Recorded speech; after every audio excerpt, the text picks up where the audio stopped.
Bismillahirrahmanirrahim. Assalamualaikum warahmatullahi wabarakatuh.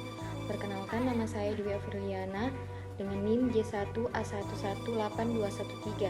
Baik, pada kesempatan ini saya akan memaparkan materi mengenai pengenalan rapid test COVID-19.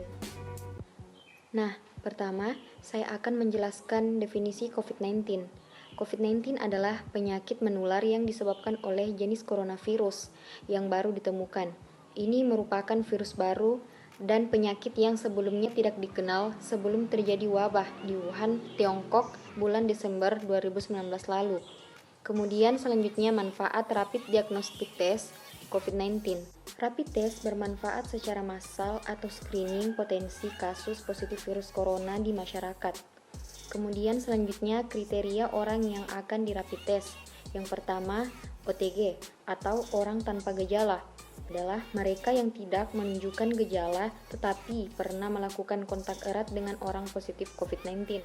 Kemudian yang selanjutnya yaitu ODP atau orang dalam pemantauan adalah orang demam yang memiliki suhu badan lebih dari 38 derajat Celcius, pilek atau sakit tenggorokan ataupun batuk. Kemudian yang selanjutnya PDP atau pasien dalam pengawasan adalah orang dengan infeksi saluran pernapasan atau ISPA, yaitu demam lebih dari 38 derajat Celcius atau riwayat demam disertai salah satu gejala pernapasan seperti batuk, sesak napas, sakit tenggorokan, pilek, pneumonia ringan hingga berat. Kemudian selanjutnya yaitu orang dengan demam lebih dari 38 derajat Celcius atau riwayat demam atau ISPA dan dalam 14 hari terakhir sebelum timbul gejala pernah berkontak erat dengan orang sakit COVID-19 atau terkonfirmasi ataupun probable. Nah, selanjutnya orang dengan ISPA berat atau pneumonia berat dan tidak ada penyebab lain berdasarkan gambaran klinis yang meyakinkan. Kemudian selanjutnya alat dan bahan pemeriksaan rapid test diagnostik dan alat pelindung diri COVID-19. Yang pertama, bagian alatnya yaitu ada microchip. Perangkat ini berfungsi untuk deteksi dini COVID-19. Kemudian selanjutnya pipette test. Nah, pipette test ini berfungsi untuk membantu memindahkan cairan dari wadah satu ke wadah yang lain dalam jumlah yang sangat kecil, yaitu setetes demi tetes. Selanjutnya ada handscoon atau sarung tangan. Tujuan penggunaan handscoon ini adalah untuk mencegah terjadinya infeksi silang serta mencegah terjadinya penularan kuman. Nah, selanjutnya ada lancet. Alat yang satu ini merupakan alat untuk mengambil sampel darah bagi pengguna yang akan melakukan pengecekan dengan menggunakan berbagai alat cek yang tersedia. Fungsi alat ini yaitu agar jarum yang digunakan untuk menusuk tidak terlalu panjang dan terlalu melukai jaringan kulit. Kemudian selanjutnya yaitu ada alat pengukur waktu. Alat ini dilakukan dengan lama waktu yang digunakan untuk menyelesaikan sebuah pekerjaan. Dan alat yang terakhir yaitu test cassette. Adapun bahannya yaitu yang pertama sampel darah, yang kedua larutan buffer, dan yang terakhir alcohol swabs. Nah, kemudian adapun APD-nya yaitu masker bedah, respirator N95, gaun bedah sekali pakai, pelindung mata, pelindung wajah, coverall medis, sarung tangan pemeriksaan, sarung tangan bedah, sepatu boot anti air, penutup sepatu, dan yang terakhir Hifidati apron. Selanjutnya tata laksana atau tahapan pemeriksaan COVID-19, yaitu yang pertama tahap screening. Pada tahap ini pasien akan melalui tes wawancara dan observasi, kemudian akan ditanyai oleh dokter atau petugas kesehatan tentang gejala apa yang sedang dialami sampai seperti apa riwayat perjalanan yang sudah dilakukan dan apakah pernah berinteraksi dengan pasien COVID-19 sebelumnya. Kemudian selanjutnya tahap medical check up. Selanjutnya akan dilakukan cek darah. Cek darah ini memang tidak bisa digunakan untuk mendeteksi virus corona, tetapi dapat memberikan petunjuk penting mengenai masalah kesehatan pasien, seperti mendeteksi kanker, risiko penyakit jantung, fungsi hati dan ginjal, serta kadar glukosa. Selanjutnya, tahapan menunggu hasil pemeriksaan.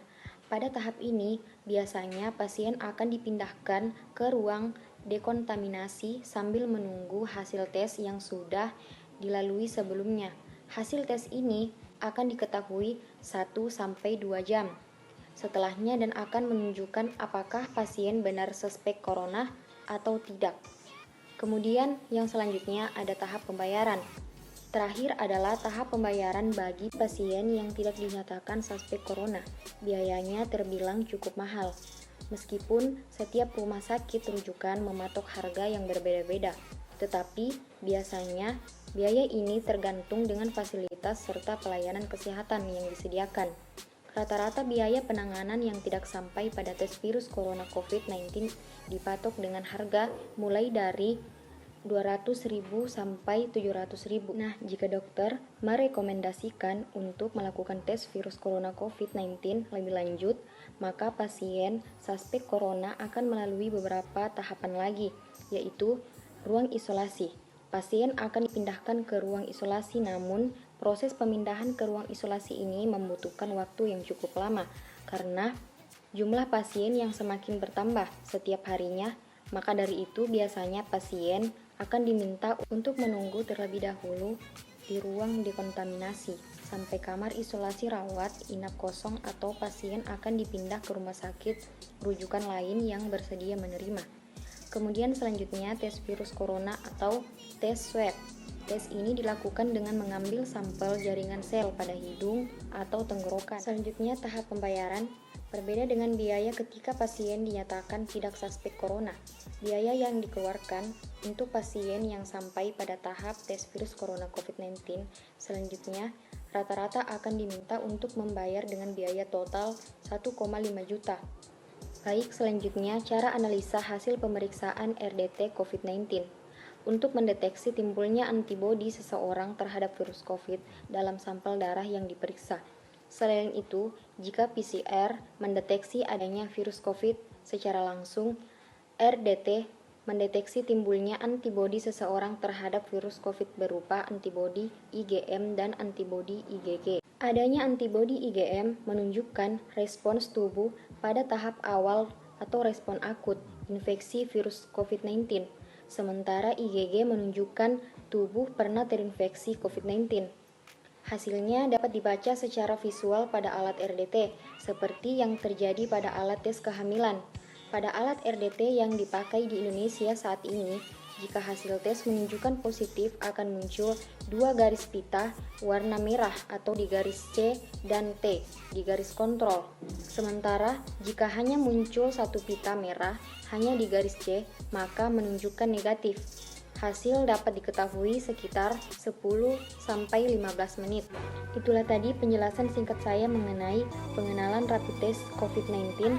Kurang dan lebihnya mohon dimaafkan. Wabillahi taufiq wal hidayah. Wassalamualaikum warahmatullahi wabarakatuh.